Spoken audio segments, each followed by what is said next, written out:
Jack didn't bother to brush the dirt off his suit. Some say cleanliness is next to godliness, but he figured the big man upstairs or even the head honcho of hell didn't factor into his current situation. There was a spent bullet rattling around his empty skull, after all, and he couldn't recall ever seeing anything resemble a tunnel of light or even sucking a pit blacker than the night. But besides that, digging from the wrong end of the grave was tiring work, and he still had more to do that night. With empty eye sockets, he spotted the handle of a shovel partially hidden under dead and decaying leaves. He assumed whoever buried him there had accidentally left it behind, thus marking the spot where his remains had been hidden. Not bothering to consider the irony of it all, he let out a breathless sigh of relief, simply glad he didn't have to dig anymore with his hands. The how and why of his resurrection were a mystery to him, but somehow he knew what had to be done and where he had to go. He only hoped he could hold together long enough to complete his task.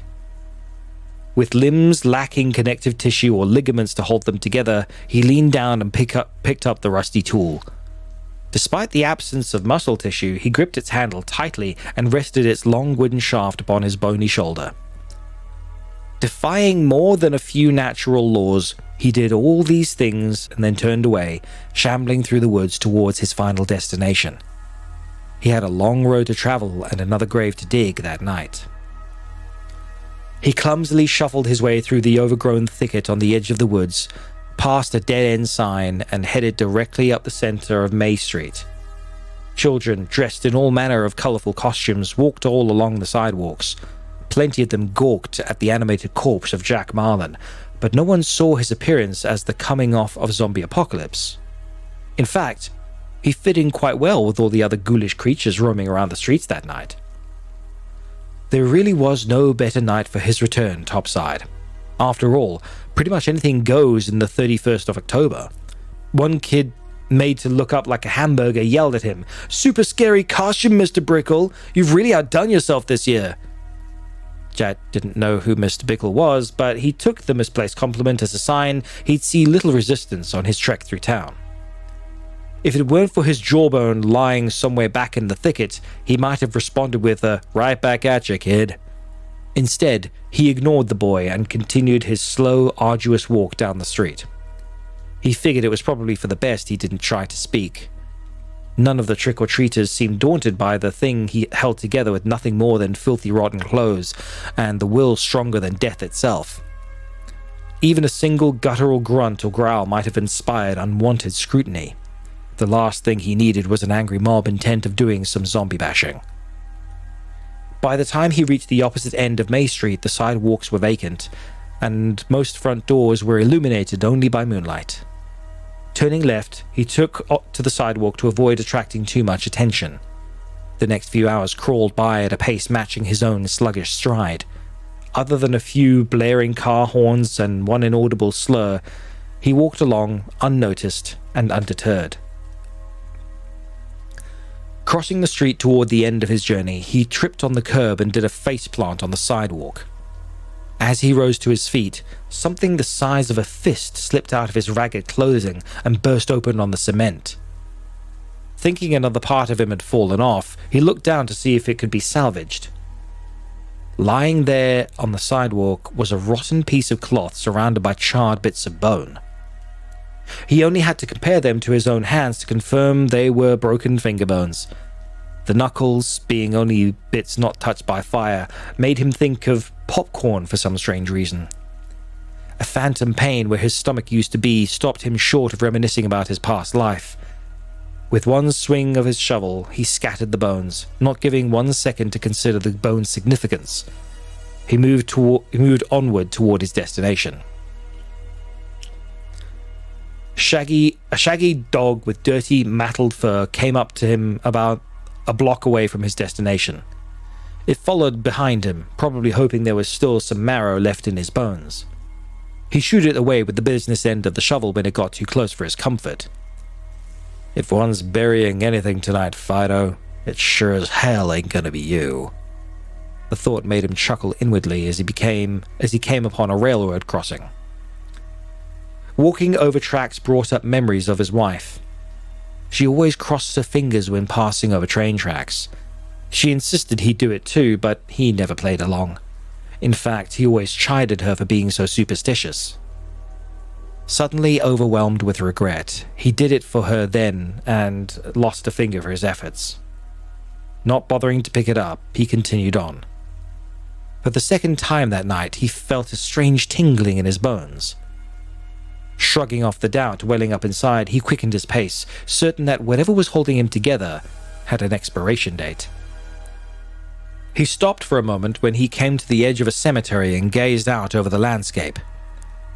He wasn't present when he was interred there.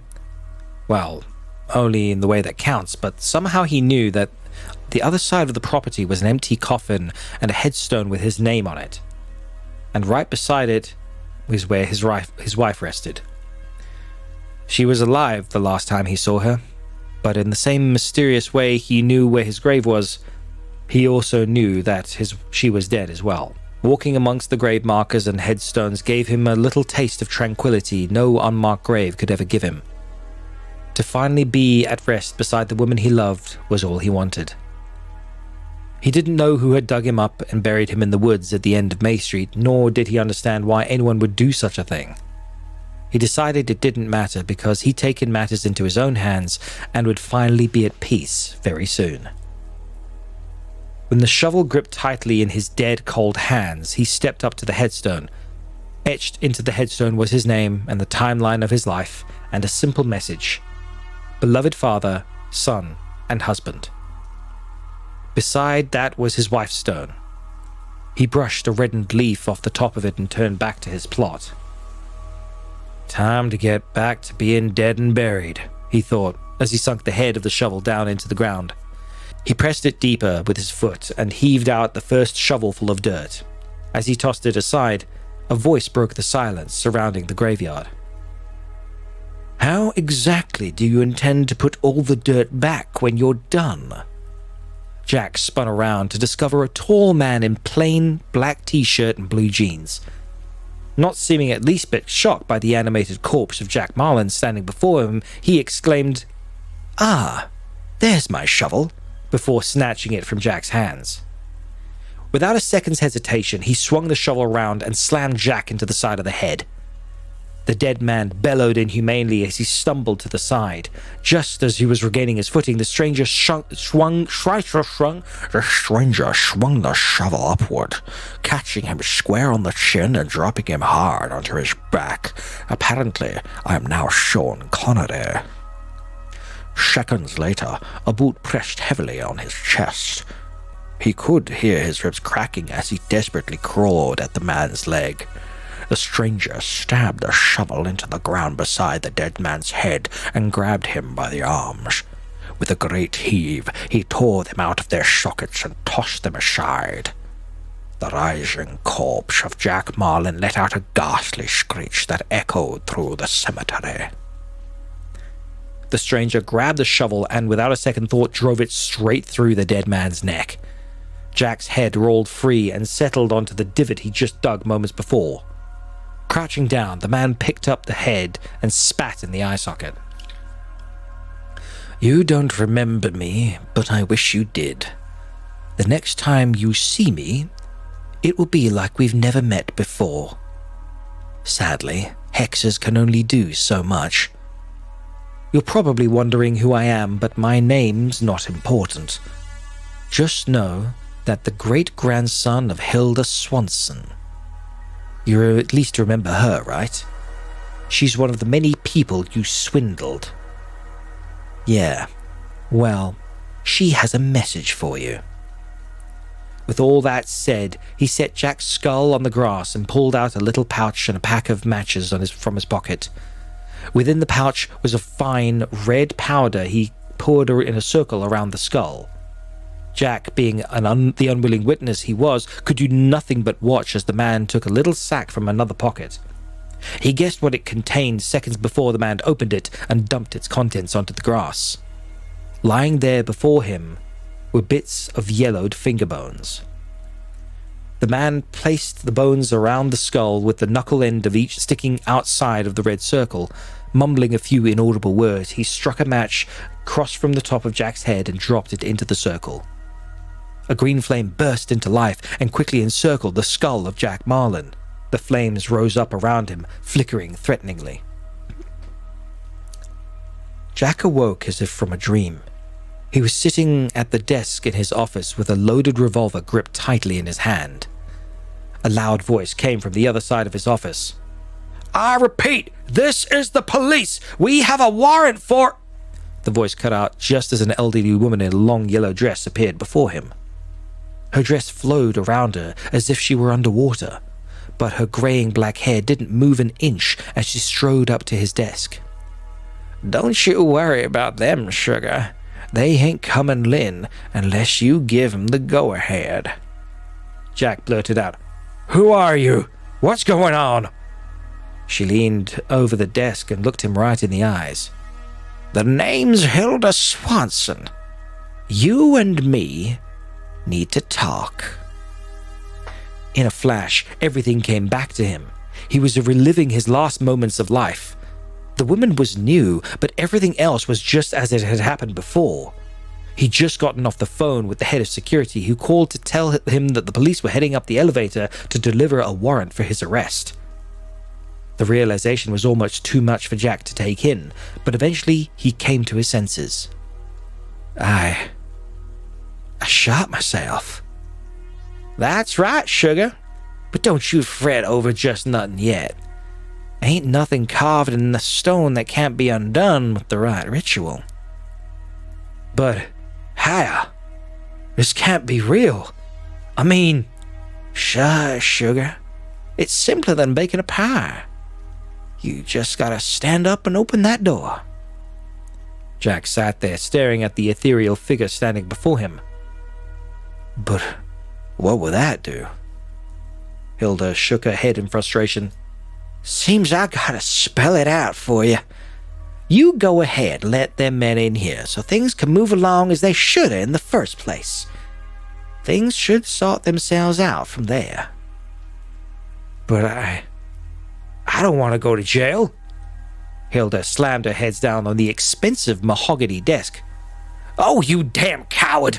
You'd best leave this mess for your family to clean up." "Yep, I guess you would. It's what you'd have done before."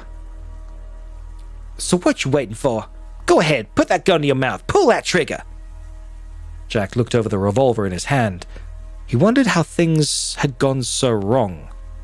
Convinced he'd never get caught, he dug himself deeper and deeper until he inevitably ended up where he was, deciding whether to eat a bullet or face the shame and humiliation awaiting for him on the other side of that door. Discovering a courage he didn't know he had in himself, he stood up and walked around his desk. He dropped the revolver at his feet and stepped up to the door. Taking a deep breath, he reached for the doorknob. Hilda began to cackle wildly as he swung the door open. There were no police standing there, or even his secretary typing away at her desk. Instead, all he saw was the graveyard he'd walked out into the night to reach. "You damn fool! Ain't nothing can undo what you've done!" Hilda exclaimed between bouts of insane laughter. He spun around and confronted her. I don't understand.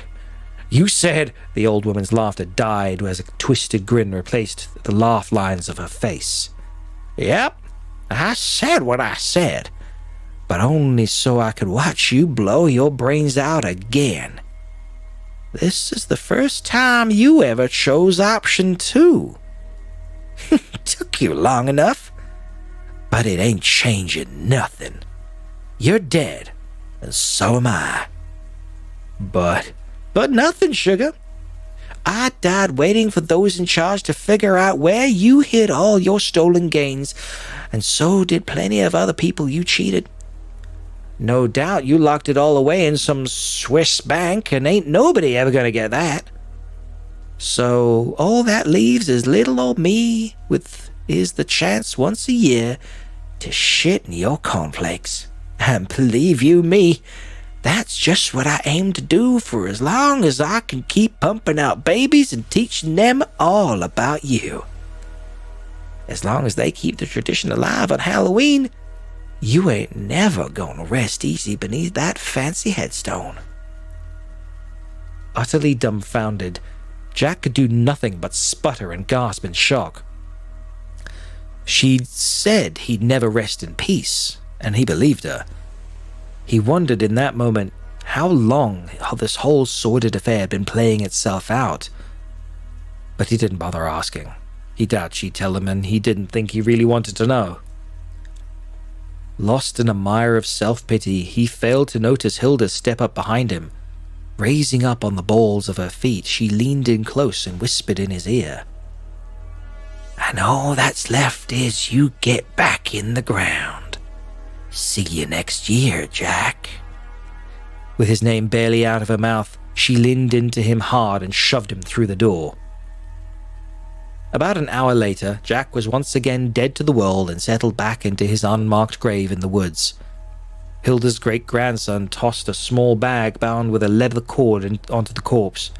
Its contents cranked and hummed with the promise of a dark and impossible feats.